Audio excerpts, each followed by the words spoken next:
नमस्कार साथियों, स्वागत है आप सभी का हमारे YouTube चैनल में। साथियों, आज के इस वीडियो में हम लोग बात करने वाले हैं कि किस तरीके से पिछले 18 दिनों से होते चले आ रहे अमेरिका, इजराइल और ईरान के बीच युद्ध अब समाप्ति की कगार पर है।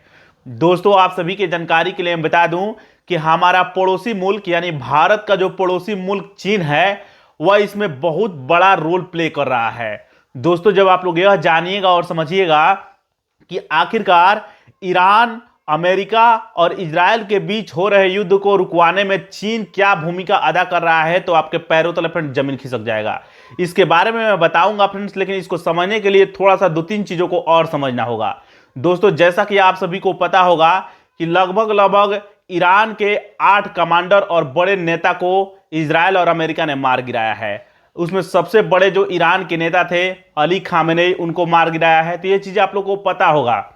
उसके बाद मुज्तबा खामेनेई यानी अयातुल्ला अली खामेनेई के बेटे जो हैं मुज्तबा खामेनेई, उनको बनाया गया ईरान का सुप्रीम लीडर। ये चीज़ आप लोग को भली भांति पता होगा। चीन क्या कर रहा है तो इसके बारे में बताऊंगा। हाल ही में हो आ रहा था फ्रेंड्स कि अमेरिका और इजराइल जैसे ही ईरान पर अटैक कर रहे थे, तो ईरान उसकी जवाबी कार्रवाई में खाड़ी देशों पर हमला कर रहा था, जैसे कि सऊदी अरब पर, बहरीन पर, कतर पर, कुवैत पर और यूएई पर। इन देशों पर हमला कर रहा है। वहां के जो तेल के भंडार हैं या गैस के भंडार हैं, उन ठिकानों को निशाना करके उसको नेस्तनाबूद करने का प्रयास कर रहा है। तो ये चीजें आप लोगों को भली भांति पता होगा। इसी को लेकर के चीन जो है एक वार्निंग दिया है। ईरान के साथ तो था ही, ईरान के साथ हमेशा से जब से यह युद्ध शुरू हुआ है तब से रूस हो, दुनिया के दो सबसे शक्तिशाली देश जिसमें कि रूस और चीन है, वे हमेशा ईरान के सपोर्ट में हैं। लेकिन ईरान जो खाड़ी देशों पर हमला कर रहा है, उसको लेकर के जो चीन है वो कह रहा है कि इन देशों पर हमला न करे, बातचीत से मसला को हल करे। दोस्तों, जैसा कि आप सभी को पता होगा कि इन दिनों युद्ध एक तरफ तो खाड़ी देश में लगा हुआ है, दूसरी तरफ हमें यह देखने को मिला कि पाकिस्तान और अफगानिस्तान के तालिबान, इन दोनों देशों में भी टकराहट देखने को मिली। ईद आने वाला है, रमजान का महीना चल रहा था, रमजान के महीने में ही ईरान युद्ध शुरू हो गया।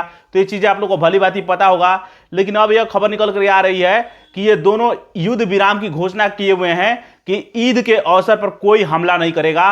न अफगानिस्तान की तरफ से पाकिस्तान पर हमला होगा और न ही पाकिस्तान की तरफ से अफगानिस्तान पर हमला होगा।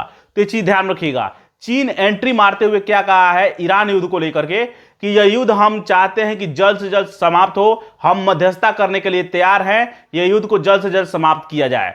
दोस्तों, आप सभी को जानकर के हैरानी होगी कि अमेरिका और इजराइल जो ईरान पर हमला किए हुए हैं, उसको आलोचना करते हुए चीन ने यह भी कहा है कि इससे क्या हो रही है, तो ईरान की संप्रभुता का उल्लंघन हो रहा है, यानी उसकी संप्रभुता का उल्लंघन किया जा रहा है, उस पर अटैक किया जा रहा है और एक तरीके से बोला जाए स्वायत्तता को और अंतर्राष्ट्रीय कानून का कहीं ना कहीं उल्लंघन किया जा रहा है। तो ये तमाम तरीके की जानकारी आप लोग कैसी लगी, कमेंट बॉक्स में अपनी राय जरूर लिखिएगा। चलिए मिलेंगे नेक्स्ट वीडियो में। नमस्कार, धन्यवाद।